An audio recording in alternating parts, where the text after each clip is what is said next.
PV Anwar MLA തീക്കൊള്ളികൊണ്ട് തലചൊറിയുന്നുവെന്ന് CPM നേതാവ് AK ബാലൻ. 5 നേരം നിസ്കരിക്കുന്നതിനാലാണ് അൻവറിനെതിരെ ആരോപണങ്ങൾ ഉണ്ടാകുന്നത് എന്നത് കള്ളപ്രചാരണമെന്നും ഈ തുറുപ്പുചീട്ട് അദ്ദേഹം ഉപയോഗിക്കുമെന്ന് പ്രതീക്ഷിച്ചിരുന്നതായും അദ്ദേഹം പറഞ്ഞു. അൻവർ കള്ളപ്രചാരണം നടത്തുന്നു. മലപ്പുറം ജില്ലാ സെക്രട്ടറി കാക്കിയിട്ട RSSകാരാണെന്ന് അദ്ദേഹം പറഞ്ഞു. കോൺഗ്രസ് പാരമ്പര്യമുള്ളയാളുടെ മകന് ചേർന്നതല്ല ഈ പരാമർശങ്ങൾ. അൻവറിന് എന്താണ് സംഭവിച്ചതെന്ന് അറിയില്ലെന്നും AK ബാലൻ പറഞ്ഞു. അന്വേഷണം ആവശ്യപ്പെട്ട അൻവർ പറഞ്ഞ കാര്യങ്ങളെല്ലാം സർക്കാർ അംഗീകരിച്ചിട്ടുണ്ട്. അൻവറിന് പാർട്ടി വലിയ പിന്തുണ നൽകി. അൻവറിന്റെ ഒരാവശ്യത്തോടും പാർട്ടി പിന്തിരിഞ്ഞു നിന്നിട്ടില്ല. ഒരാഴ്ച കൂടി കാത്തിരുന്നെങ്കിൽ ഒന്നും സംഭവിക്കില്ലായിരുന്നുവെന്നും AK ബാലൻ പറഞ്ഞു. മതന്യൂനപക്ഷങ്ങൾക്കിടയിൽ മുഖ്യമന്ത്രിയെ ഒറ്റപ്പെടുത്തുവാനാണ് അൻവറിന്റെ ശ്രമം. RSS ചാരനാണെന്ന പ്രചാരണം ശക്തിപ്പെടുത്താനുമാണ് ലക്ഷ്യം. LDFന്റെ ജനകീയ അടിത്തറ പൊളിക്കുവാനാണ് ശ്രമം. UDF അജണ്ട അൻവർ നടപ്പിലാക്കുകയാണെന്നും AK ബാലൻ ചൂണ്ടിക്കാട്ടി. തന്നെ കള്ളനാക്കാനാണ് മുഖ്യമന്ത്രി ശ്രമിച്ചതെന്നാണ് ഇപ്പോൾ പറയുന്നത്. അൻവർ പറഞ്ഞ കാര്യങ്ങളിലെല്ലാം അന്വേഷണം പുരോഗമിക്കുകയാണെന്നാണ് വസ്തുത. 2 ടീമുകൾ 4 കാര്യങ്ങളെക്കുറിച്ച് അന്വേഷിക്കുകയാണ്. അതിന്റെ റിപ്പോർട്ട് ഉടൻ പുറത്തുവരും. മലപ്പുറത്തെ സംബന്ധിച്ച് കഴിഞ്ഞ നിയമസഭാ തെരഞ്ഞെടുപ്പിൽ 43% വോട്ട് വിഹിതം. മുസ്ലിം ജനതയിൽ നിന്നും വലിയ വിഹിതം ഇടതുപക്ഷത്തിലേക്കുണ്ടായി. മുഖ്യമന്ത്രിയുടെ പ്രതിച്ഛായ മതന്യൂനപക്ഷങ്ങൾക്കിടയിൽ തകർക്കാൻ അദ്ദേഹം RSSന്റെ ചാരനാണെന്ന പ്രചാരണം വർഷങ്ങൾക്ക് മുമ്പ് തുടങ്ങിയതാണ്.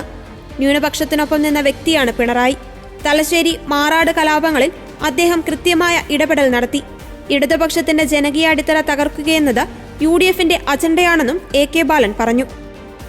ബഹുമാനപ്പെട്ട പാർട്ടിയുടെ സംസ്ഥാന സെക്രട്ടറിയും അതുപോലെ തന്നെ ബഹുമാനപ്പെട്ട മുഖ്യമന്ത്രിയും പാർട്ടി നിലപാടും ഗവൺമെൻറ്റുമായി ബന്ധപ്പെട്ടുകൊണ്ടുള്ള നിലപാടും വ്യക്തമാക്കിയ സാഹചര്യത്തിൽ പുതുതായിട്ടൊന്നും പറയാനില്ല എന്നുള്ളത് കൊണ്ടാണ് ഞങ്ങൾ പ്രതികരിക്കാതിരുന്നത്. പക്ഷേ ഇന്നലെ അൻവർ നിലമ്പൂരിൽ നടത്തിയൊരു പ്രസംഗമുണ്ട്. അതിന് ഏതാണ്ട് അതേ ശൈലി പിടിച്ചുകൊണ്ട് തന്നെയായിരിക്കും അദ്ദേഹം കേരളത്തിൻ്റെ പല ഭാഗങ്ങളിലും പ്രസംഗിക്കാൻ പോകുന്നത് എന്നുള്ളതാണ് അദ്ദേഹം നൽകിയിട്ടുള്ള സൂചന. ഇത് യഥാർത്ഥത്തിൽ ഒരു തീക്കൊള്ളി കൊണ്ട് തലയൊറിയലായി. ഒരിക്കലും നമ്മൾ പ്രതീക്ഷിക്കുന്നതല്ല. അൻവറിനെ പോലുള്ള ഒരാളുടെ ഭാഗത്ത് നിന്ന്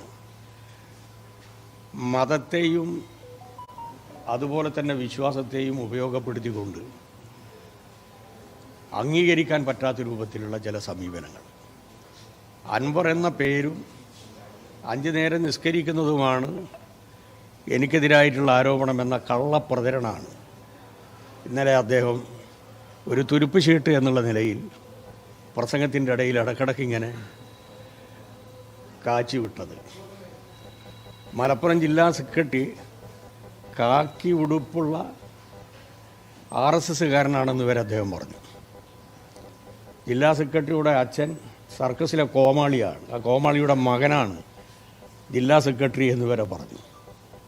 ഇത് ഒരു നെഹ്റു താമസിച്ച ഒരു വീട്ടിലെ പാരമ്പര്യമുള്ള ഒരു പിതാവിൻ്റെ മകന് യോജിച്ചതാണോ ഈ പ്രയോഗങ്ങൾ? അത് അദ്ദേഹം പരിശോധിക്കേണ്ടതാണ്. ഞങ്ങളെ നഖശികാന്തം എതിർക്കുന്നതാണല്ലോ ചില സോഷ്യൽ മീഡിയയിൽ പറയുന്ന കാര്യങ്ങൾ. അതിൽ പ്രധാനപ്പെട്ടതാണ് ജയശങ്കർ. എല്ലാ ദിവസവും മുഖ്യമന്ത്രിക്കെതിരായിട്ട് പറയുന്നതാണ്. ആ ജയശങ്കറുടെ തലയിൽ മലം കലർത്തിയ വെള്ളമൊഴിക്കുമെന്ന് വരെ അദ്ദേഹം പറഞ്ഞു. അപ്പോൾ എന്താണ് അദ്ദേഹത്തിന് സംഭവിച്ചത് എന്നുള്ളത് അറിയില്ല. ഇപ്പോൾ അവസാനം പറയുന്നത് എന്താണെന്ന് പറഞ്ഞു കഴിഞ്ഞാൽ എന്നെ കള്ളനാക്കാൻ മുഖ്യമന്ത്രി ശ്രമിച്ചു, അതുകൊണ്ടാണ് ഞാൻ പ്രകോപിതനായത് എന്നാണ്. എന്താണ് യഥാർത്ഥത്തിലുള്ള വസ്തുത? അദ്ദേഹം പറഞ്ഞ പ്രധാനപ്പെട്ട 4 കാര്യങ്ങളെ സംബന്ധിച്ചും സമഗ്രമായ അന്വേഷണം നടക്കുകയാണ്. ഒന്ന് DGPയുടെ നേതൃത്വത്തിലുള്ള സ്പെഷ്യൽ ഇൻവെസ്റ്റിഗേഷൻ ടീം, മറ്റൊന്ന് വിജിലൻസ് DGPയുടെ നേതൃത്വത്തിലുള്ള ടീം. ഈ 2 ടീമുകളും 4 കാര്യങ്ങളെ സംബന്ധിച്ചിട്ട് അന്വേഷിക്കുകയാണ്. ഒരന്വേഷണത്തിൻ്റെ ഭാഗമായി ഒരാഴ്ചക്കുള്ളിൽ റിപ്പോർട്ട് വരും.